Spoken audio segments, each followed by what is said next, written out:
talked about nothing. It was just to relax me and get me to the point that he wanted me to be for the scene. Dean was the funniest man I knew who wasn't supposed to be funny. Something shocking has just come to light. Angie Dickinson is finally breaking her silence about Dean Martin years after his tragic passing. The legendary actress, who once called Dean her partner and best friend, delivered a heartfelt eulogy at his funeral, saying, "I lost the man who made me who I am today." Now, her unexpected and puzzling revelations are leaving fans curious and buzzing with speculation. Why has Angie waited so long to speak about the super-talented Dean Martin? And most importantly, what secrets has she unveiled? Join us as we delve into this long-awaited revelation that's sparking questions and turning heads. Don't miss this exclusive look into the life and legacy of a Hollywood icon. Angie Dickinson's rise to fame in the late 1950s marked the beginning of a groundbreaking career that Hollywood couldn't ignore. With her undeniable talent, beauty, and trailblazing achievements, Angie became one of the most iconic stars of her era. She made history by becoming the first woman to lead a police drama on television, paving the way for future generations of women in the industry. Throughout her career, Angie worked alongside some of the biggest names in Hollywood, but her collaborations with Dean Martin were particularly memorable. Now, at 92, Angie is revealing the highs, lows, and hidden truths of her journey. Keep watching to discover what she had to say. Looking back, Angie admits that if she could do it all over again, she might not have pursued a career in showbiz. Reflecting on the demanding nature of the industry, she shared the exhausting reality of movie making, long hours that often stretched from 5:30 a.m. to 6 p.m., if she was lucky. Yet, despite the grind, Angie's impact on Hollywood is undeniable. She left her mark in dramas, thrillers, and westerns, joking that she never intentionally did comedies. Her role in Policewoman was a game-changer, earning her 3 Emmy nominations. Playing a character who frequently went undercover, Angie relished the challenge of embodying new personas in every episode, from a hooker to a down-and-out. She also fondly remembered working with guest stars like Joan Collins, who she recalled as being incredibly kind. Despite the glamour of Hollywood, Angie admitted the constant work took a toll. After completing 90 episodes of Policewoman, she called the TV series experience slave labor and wouldn't recommend it to anyone. She also revealed how her entry into the entertainment world came almost by accident, through a beauty contest she didn't win, which led to new opportunities. This path eventually brought her to The Jimmy Durante Show, where she met Frank Sinatra, sparking both a romance and a lasting friendship. Among all her roles, Rio Bravo remains Angie's favorite. The classic Western, which paired her with Dean Martin and John Wayne, stands out as a highlight of her career. She fondly remembered Dean as the easygoing, friendly man that everyone loved, describing him as a cool cat and a darling man. Their bond deepened during their time together on set. Her time with John Wayne was equally memorable. Angie, still new to the industry at the time, recalled how Wayne, a consummate professional, patiently supported her as she worked to perfect her scenes. While Angie's career was filled with triumphs, she acknowledged the physical and emotional toll the industry took on her, revealing moments when she questioned her path. Yet, looking back, she felt proud of how far she'd come, managing to stand strong despite the challenges. Much like Angie, Dean Martin's journey to stardom was far from easy. Born Dino Paul Crocetti on June 7, 1917, in Steubenville, Ohio, to Italian immigrant parents, Dean rose from humble beginnings to become a singing, comedic, and acting icon. His early years were filled with hardship. including bullying for his broken English, which made his school days difficult. By the time he was a teenager, Dean had dropped out of school, convinced traditional education wasn't for him. Dean's early adult years were marked by several ventures, including working in a steel mill, bootlegging during Prohibition, and even prize fighting under the name Kid Crochet. Although physically demanding, boxing gave Dean a taste of showmanship before he turned his focus to the entertainment industry.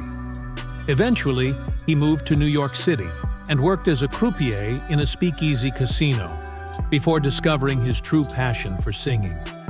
His early performances under the name Dino Martini didn't gain much traction, but after adopting the name Dean Martin, he began to rise to prominence. Dean's career truly took off when he teamed up with comedian Jerry Lewis in the mid-1940s. Their wildly different styles formed the foundation of the legendary Martin and Lewis partnership, which would change the entertainment world forever. Dean Martin's path to stardom, much like Angie Dickinson's, was filled with struggles, reinvention, and resilience. Together, their stories reveal the grit and determination it took to navigate the demanding world of Hollywood. Their first performance debuted in Atlantic City in 1946, but it was a disaster. The audience hated their routine, and the club owner threatened to fire them unless they improved by the next show. In a desperate move, Dean and Jerry tossed aside their scripted material and improvised. The result was a performance that blended Dean's smooth singing with Jerry's zany slapstick humor, which unexpectedly won the audience over. This success led to them becoming regulars on the nightclub circuit, performing at prestigious venues such as New York's Copacabana. Their act caught the attention of Hollywood, and they made their film debut in My Friend Irma. However, as their fame grew, tensions began to build between them. Despite their on-stage chemistry, their off-stage relationship was strained. Their differences were hard to ignore. Jerry's frantic energy often overshadowed Dean's laid-back style, leaving Dean frustrated with being typecast as the straight man. By the mid-1950s, their partnership was on the verge of collapse. Meanwhile, Dean's personal life was also facing challenges. His marriage to Betty McDonald ended in 1949, and he gained full custody of their children. Betty, uncomfortable with the public eye, retreated to San Francisco, while Dean quickly remarried Jenna Beeger, a former Orange Bowl queen. Their marriage lasted nearly 25 years, though it too faced difficulties. Despite his rocky personal life, Dean's career continued to rise. Martin and Lewis became household names, earning millions and enjoying creative control over their projects. However, by the late 1950s, the growing tension between Dean and Jerry reached a breaking point. Dean decided to leave the duo and pursue a solo career, which many believed would be a failure. But as time proved, Dean Martin's solo career was just beginning. Dean Martin, frustrated by being overshadowed as Jerry Lewis's popularity soared, reached his breaking point after being cropped out of a 1954 magazine cover. Tensions between the duo grew, culminating in their final film, Hollywood or Bust, where their strained relationship was palpable. Off-camera, they barely spoke, and Dean eventually insulted Jerry, calling him nothing but a dollar sign. Their partnership ended in 1956, exactly 10 years after it began, with Jerry later admitting that his rising ego had strained their relationship. After his split with Jerry Lewis, Dean Martin found a new, enduring friendship with Frank Sinatra, who introduced him to the Rat Pack. Alongside Sinatra, Sammy Davis Jr., Peter Lawford, and Joey Bishop, Dean became a key figure in the group, known for their bold, charismatic performances in Las Vegas. Their humor pushed boundaries, tackling topics like Martin's drinking, Sinatra's love life, and civil rights. Dean later ventured into a solo career, launching The Dean Martin Show in 1965, where his improvisational style and laid-back personality shone. He even secured a unique contract clause, allowing him to skip rehearsals, relying on his star power. Dean Martin's on-screen persona as a lovable, drunken character became iconic, especially in films like Some Came Running and Rio Bravo. Despite rumors of alcoholism, Dean enjoyed privacy, and the drink in his hand was often apple juice. His convincing portrayal blurred the line between character and reality. Dean also had personal quirks, like a fear of elevators due to claustrophobia, often opting for first-floor rooms or stairs. However, in 1972, his career stumbled with a divorce, the cancellation of his Las Vegas contract, and a series of short-lived marriages and engagements, marking a tough period in his life. Despite these personal struggles, Dean was about to experience a surprising reunion. For over 20 years, he and Jerry hadn't spoken privately. But Frank Sinatra orchestrated a reunion during a muscular dystrophy telethon. As Dean walked on stage, the audience erupted in applause. However, Jerry's initial reaction was less than warm, and he muttered a harsh comment under his breath. The reunion was emotional, but didn't mark a return to their former closeness. It left Jerry visibly shaken, a reminder that some wounds never truly heal. As the telethon continued, Dean Martin and Jerry Lewis shared an emotional moment that helped heal their fractured relationship.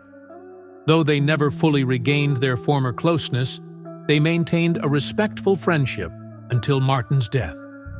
Dean's personal life was centered around his family, particularly his beloved son, Dean Paul Martin, known as Dino. Dino, who followed in his father's footsteps, tragically died in a plane crash during a training mission in 1986, devastating Martin. Despite efforts to locate Dino, including help from psychics, the wreckage was found 3 days later, confirming his death. Martin, overwhelmed by grief, struggled to cope, and a stadium tour with Frank Sinatra, intended to lift his spirits, only strained their friendship. Martin's behavior became erratic, and he withdrew from public life, retreating to his family for solace. After retiring from the stage, Martin focused on his family, finding some peace amidst the pain. In 1993, he was diagnosed with lung cancer, but refused treatment, resigning to his fate. Martin spent his final year with his loved ones, passing away on Christmas Day in 1995 at the age of 78. His death marked the end of an era for a performer whose legacy in entertainment endures. Despite his personal struggles, Dean Martin's contributions to American pop culture remain a lasting influence. What are your thoughts on the feud between Martin and Lewis? Could it have been avoided? Let us know in the comments below. Thanks for watching.